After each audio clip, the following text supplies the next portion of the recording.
कैसे हैं आप सब? मुझे आशा है आप सभी लोग स्वस्थ और खुश होंगे। आज हम हमारा पाठ पंडित भोलानाथ पढ़ेंगे और समझेंगे।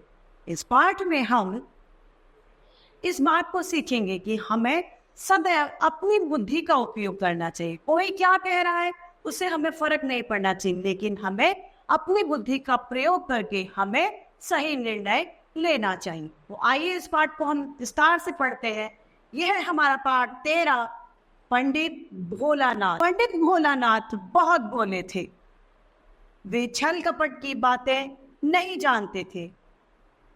एक बार वे एक यजमान के घर भोजन करने गए। अब यहाँ पे एक पंडित भोलेनाथ थे। पंडित जी का नाम था भोलेनाथ। वे बड़े सीधे थे। उन्हें छल कपट और इस तरीके की बुराइयां उनके अंदर नहीं थी। एक बार वो किसी एक यजमान के यहाँ पे भोजन करने चले जाते हैं। भोजन करने के बाद यजमान ने उन्हें दक्षिणा दी और उन्हें एक बकरी दी। वे बकरी देते हुए बोले, महाराज इसे स्वीकार कीजिए, यह आपके और आपके बच्चों के काम आ जाएगी। अब जब दक्षिणा देते हैं उसमें उस यजमान ने उन्हें एक बकरी भेंट में दी और बकरी देते हुए उन्होंने कहा कि ये बकरी आपके और आपके बच्चों के काम आ जाएगी। पंडित जी आप इसे स्वीकार करें। पंडित जी बकरी का बच्चा लेकर अपने घर चल पड़े। थोड़ी देर चलने के बाद उन्होंने सोचा यह बकरी का बच्चा थक गया होगा। अब जब वे सब गुणों से भरे हुए थे तो उन्होंने उस बच्चे पर भी दया खाई और उन्होंने सोचा अपने मन में कि इस बच्चे को भी थकान हो गई होगी। यह सोचकर बकरी के बच्चे को कंधे पर रखकर पंडित जी आगे चलने लगे। उधर से 3 ठग आ रहे थे। तीनों ठगों ने आपस में सलाह करके पंडित जी को ठगने की योजना बना ली। अब ठग थे, उनका कार्य था ठगना। अब उन्होंने क्या अपने मन में एक सोच बना ली कि अब कैसे भी करके इस पंडित जी से बकरी को ठगना है, इस पंडित जी से बकरी को लेना ही है। उसमें से एक ठग पंडित जी के पास आया और बोला, राम राम पंडित जी, कहाँ से चले आ रहे हैं? अपने कंधे पर कुत्ता क्यों उठा रखा है? अब पहले ने क्या बोला कि राम राम पंडित जी, और अपने कंधे पर आपने कुत्ता क्यों उठा रखा है? अब उसने बकरी को कुत्ते में परिवर्तित कर दिया पहले ठग ने। अब पंडित जी कहते हैं कुत्ता नहीं, बकरी का बच्चा है। क्या कहते हैं? ये कुत्ता नहीं है, ये तो बकरी का बच्चा है। इस पर ठग कहता है, महाराज अब मैं आपको कैसे समझाऊं? ध्यान से देखिए, यह बकरी का बच्चा नहीं कुत्ता है। विश्वास नहीं हो तो रास्ते में किसी और से पूछ लीजिएगा। अब ठग क्या कहता है कि महाराज आप मेरा विश्वास करिए, ये कुत्ता ही है जिसे आप बकरी समझ रहे हैं। अगर आपको मुझ पर विश्वास नहीं है तो आप रास्ते में कोई अन्य व्यक्ति अगर आपको मिले तो आप उससे पूछ लीजिएगा। पहला ठग चला गया। थोड़ी दूर चलने के बाद दूसरा ठग आया और पंडित जी को नमस्कार करके बोला। अब दूसरा ठग आ गया। वो क्या कहता है, अरे तुमने यह कुत्ता दिखाई दे रहा है? क्या कहता है? अरे तुम्हें यह कुत्ता दिखाई दे रहा है?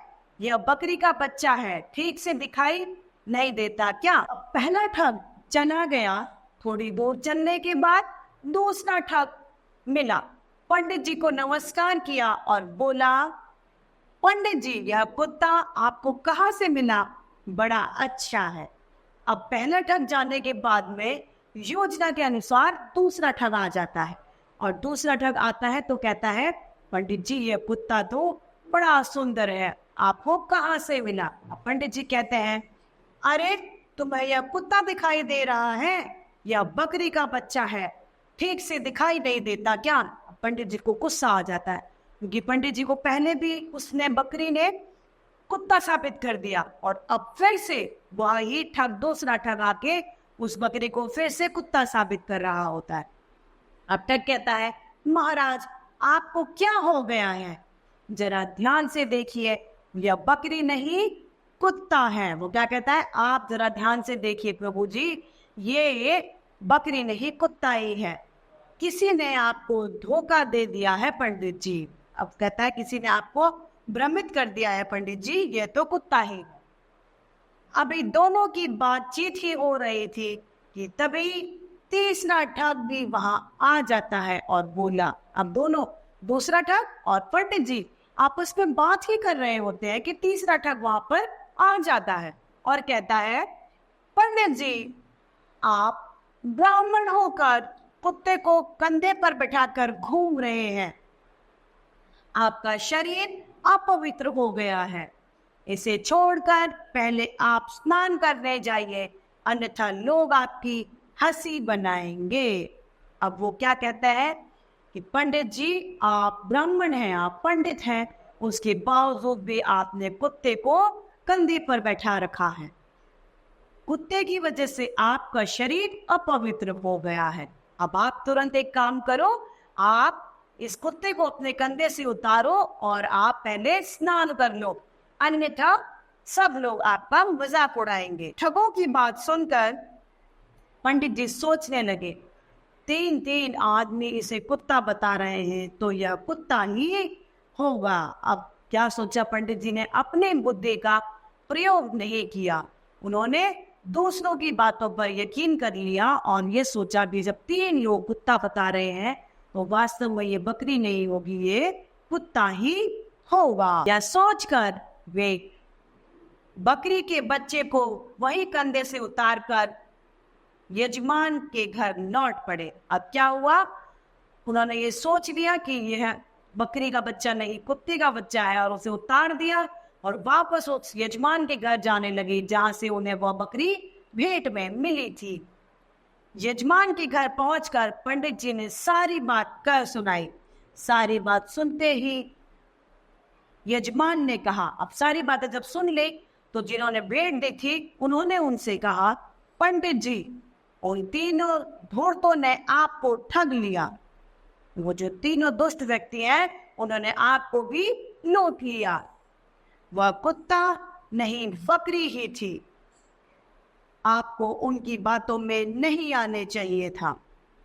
पंडित जी ने माथा पीट लिया, उन्होंने अपनी बुद्धि से काम लेना चाहिए था। किसी ने ठीक ही कहा है, दूसरों की बातों में नहीं आना चाहिए, या नहीं सुनो सबकी करो मन की। अब जब यजमान ने इस बात के बारे में उन्हें अवगत कराया कि पंडित जी वह बकरी ही थी, वह कुत्ता नहीं था, वो 3 जो लुटेरे हैं उन्होंने आपको लूटा है, उन्होंने आपको ठग लिया है।